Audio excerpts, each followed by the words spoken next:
Well, hello, this is Jo. I sound like Mary Poppins, but I'm not. And what we're going to do today is we're going to look at how to make and attach a leaf to your flower. So in this case it's going to be a rose, but this leaf pattern you could use pretty much for any of the floral collection that I've done or will be releasing, depending on when you are watching this. So this leaf pattern goes really nicely with all different types of flowers. The only one I possibly wouldn't use it with is a daffodil. There'll be a separate one for that inside the daffodil pattern itself. But this leaf could be used with any daisy, tulip, rose, whatever you want to use it with. And once you've kind of learnt the kind of technique for this leaf, then you can go on and manipulate it to make your own, and play around with it and make your own shapes of leaves and things like that. Attach them how you want to attach them. I've attached them in different ways on different flowers.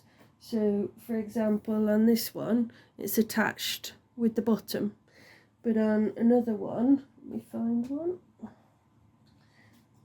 it's attached like that, so that the leaf is then coming up the stem rather than sticking out from the side like it is on that one. So with the flower, with the leaf this time, I'm going to be using the same wool that I used to make this rose. So you see it's a slightly different shade from that one. So I'm just going to make sure that I'm using the same wool from that and the same needle size that I used to make this rose, which was a 3.5mm hook and this double knit yarn that I made the stem and the leaves with. So what we're going to do is we're going to get started, and for this one I'm going to do a foundation chain rather than an ordinary chain, just because I like the finish it gives more than an ordinary chain. So what we're going to do is we're going to do a slip knot. We're going to leave a slightly longer tail than normal, which if you've done the foundation chain before you will see why when we get to it. If you don't want to do the foundation chain, just do 10 ordinary chains. But if you want to do the foundation chain, do a slip knot, put your hook through, and then you're going to have your working yarn as normal in your left hand or your right hand if you're left-handed, and you're going to have your your cut tail to the front. And I tend to hold it in my thumb and second finger on my left hand. And what I do is I go over from the front there, and then over from the back there, and then do pull through both. So it's over, over, through both. So you're doing an ordinary chain really, but this strand at the front is kind of popping up in the middle. So it's over, over, through, over, over, through. So 1, 2, 3, 4, 5. We need 9, 6, 7, 8, 9. So you can see it creates like this cord rather than a chain. It's a lot thicker and it's easier to work with. When you're doing a leaf, that's going to be like the spine of the leaf, and we're going to be working into both sides. And it's nice because you've got the V's of the chain on that side, and then you've got them on that side as well, so you can work into both sides of it comfortably. Easier, I think, than an ordinary chain. So I'm just going to do one ordinary chain there just to kind of finish it off, and to allow me to turn. So I'm going to now do the first round, which is going to be double crocheting, 1 double crochet in each chain until I get to the last one. So we're going to double crochet in the first one, just ordinary double crochet, and then into the second one. So we're going to do 8 double crochets at this point.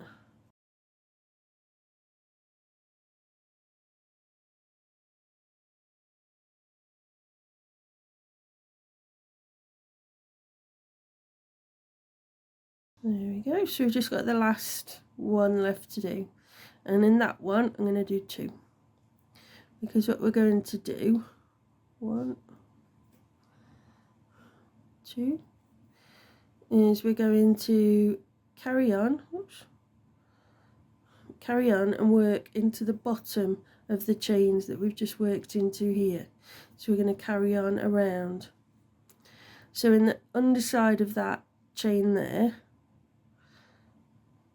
that we've just done, I'm going to do 2 double crochets again. 1, 2, whoops, 2. So what that does, by doing those extras, it allows us to work around the end like that. So then we're just going to do 1 double crochet in each of the remaining 8 chains.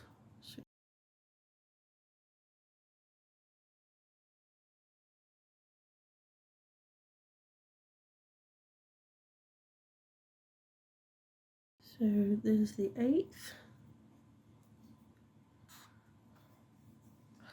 So that gives us, that's kind of the spine of the stem of the leaf. So what we're going to do now is we're going to do 1 chain, and we're going to turn. So what was the back of the work is now facing towards us, and this is where you get that nice texture in the leaves, is by turning it over. So what we're going to do now is we're going to create that bowed leaf shape there. So we're going to do 1 double crochet.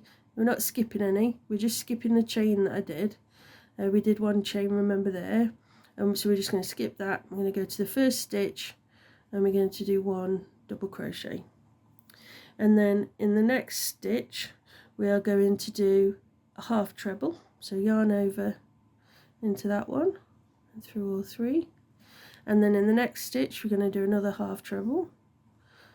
So we've got double crochet, half treble, and then we're going to do 1 treble in the next stitch there, so ordinary treble into there, and then in the next stitch we're going to do 2 double trebles. So it's yarn over twice into the stitch, yarn over back out the top of the stitch, then yarn over through 2, yarn over through 2, yarn over through 2. I'm going to do that again. Yarn over twice into the stitch, yarn over back out of the stitch, yarn over through 2, yarn over through 2, yarn over through 2 for a double treble, and then we're going to repeat that in reverse. So in this one, treble, and then in the next 2 there's 1 half treble in each, 1, 2, and then in the last one we've got a double crochet. And then once we've done that double crochet, we're just going to go 1 double crochet in there, 1 double crochet in there, and then we're working our way back around the end then. And what we're going to do is we're going to do the same again as we've just done on that side. We're going to repeat it on this side.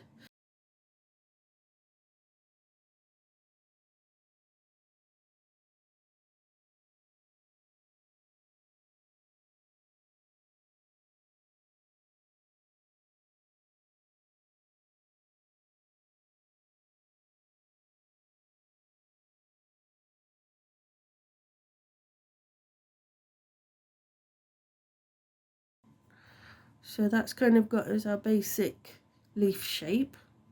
And don't forget, this is if you want to sew it onto the side, coming out like that. If you wanted to sew it like that, you just do exactly the same, but join it there like that. So it's slightly different, but I'll show you that when we get to that. So what we're going to do now is we've got to the end, so we're just going to do 1 chain, and we're going to turn, and this is purely to give the leaf a little bit of texture. So what we're going to do is we're going to slip stitch into the first one, and we're going to do a chain, and we're going to do that all the way around. Slip stitch, chain, slip stitch, chain, all the way around.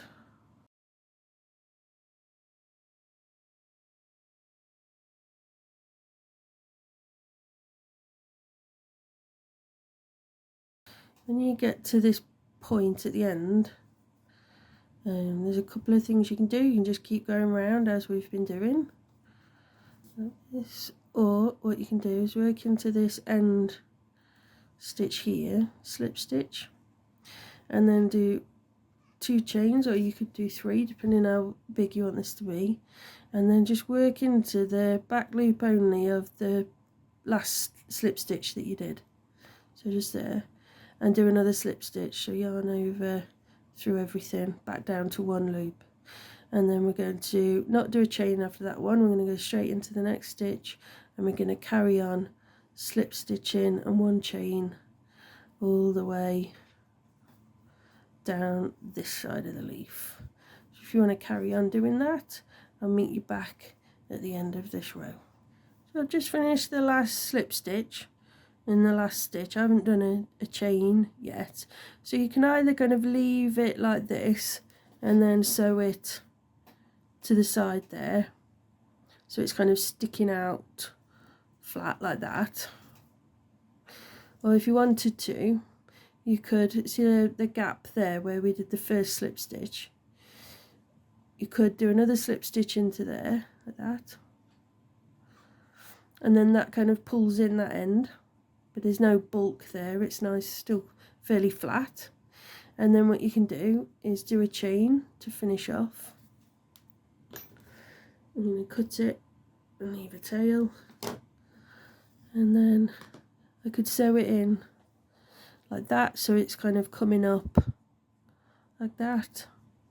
And all you need to do is use the stitches from the French knitting I-cord that we did to make the stem covering for the dowel. If you are using the metal florist's wire, then obviously you wouldn't have this. You'd have the flower and that at the top, and then you would use the floristry tape which sticks everything into place. So you just wrap it around the stem to cover up the wire, and then this would be glued onto the stem with the wire just going up slightly into the bottom of the flower, and then you would have the floristry tape wrapped around your metal stem. So what you could do is put that into position like this, and then get your floristry tape and wrap it around with the ends in place. Use a bit of glue just to secure it in place more, but then your floristry tape would be wrapped around your stem, hiding your ends, and then you could just cut them down here and finish them off like that. Personally, I just prefer the security of this type of stem.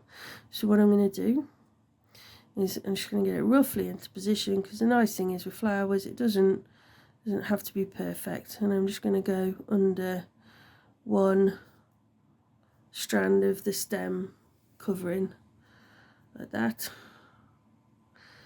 and then I'm going to get the front loop only there of the, sorry, I'm going to go in the gap there under the chain, and I'm going to go through another 1 strand along to the right of that one. You want to pull it tight so that it brings in the end of the leaf, but you don't want to pull it in so tight that it distorts your stem. So then I'm going to come up into the next chain space there, and then I'm going to go back down in the next stitch there, and I'm just going to attach it there. So I'm not actually working into these slip stitches, I'm more working into the row underneath the slip stitches, in these where the slip stitches were worked into those gaps there. So next one I'm going to come up to there,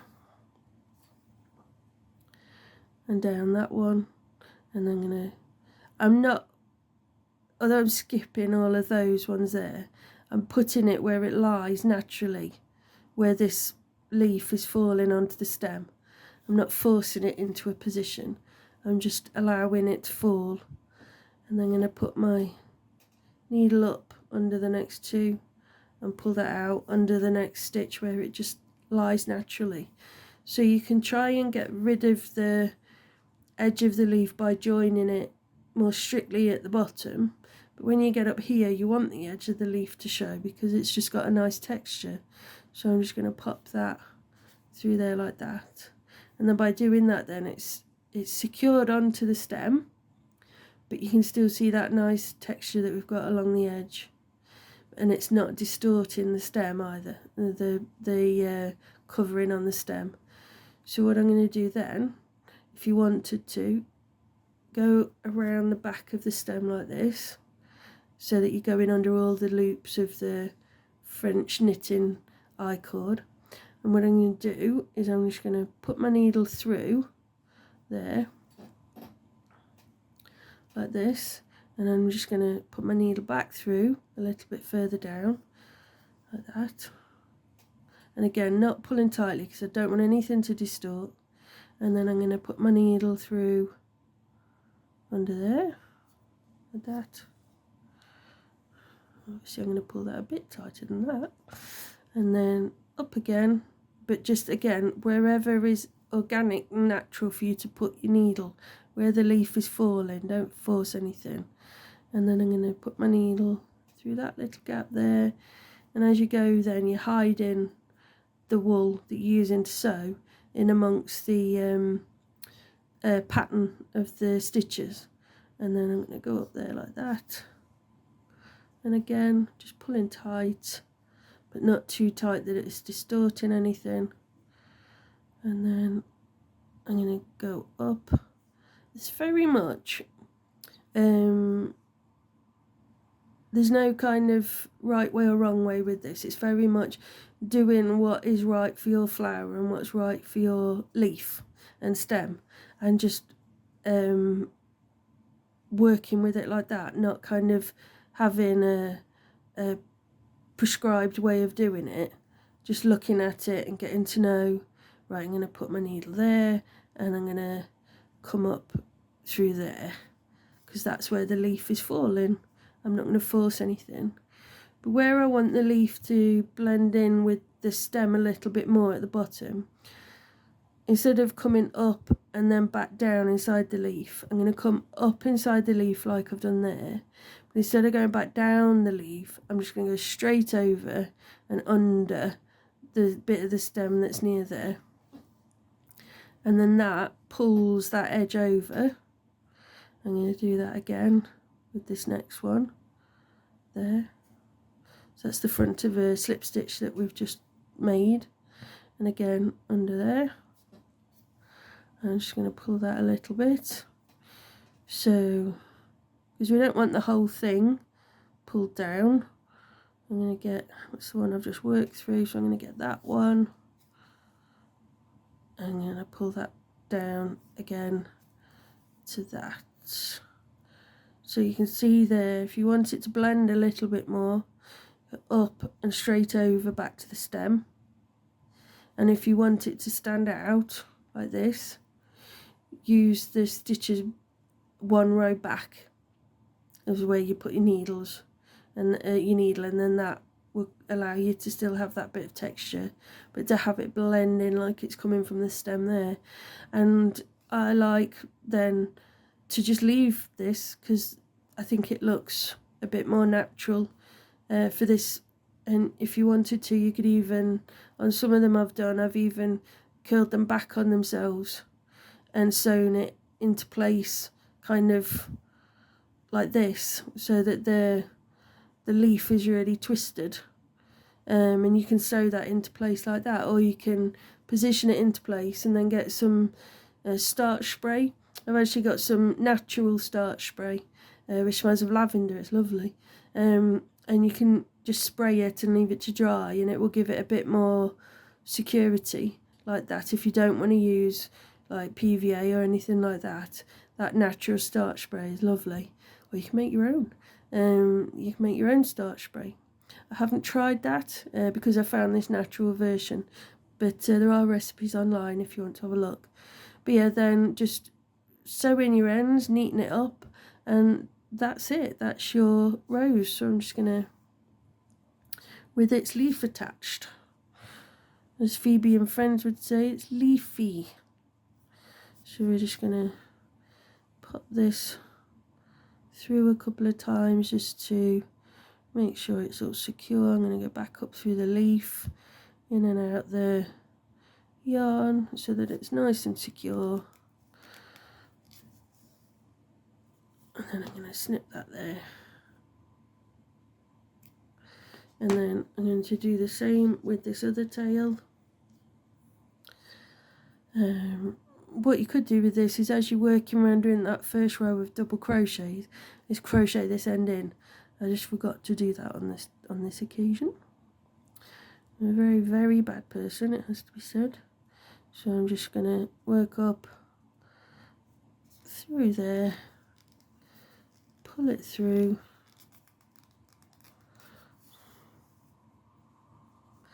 like that, and then I'm just going to snip that like that, and then just position that a little bit more so it could be kind of more out like that with a little twist, or more wrapped around, or really out like that, just however you want to have it. So there's your rose with its stem and leaf. Thank you very much for joining me for that. Hope you enjoyed it. If you've got any comments or anything, please pop them in the box below. And don't forget to subscribe, because there's going to be some more flower patterns coming soon. Thank you. See you soon.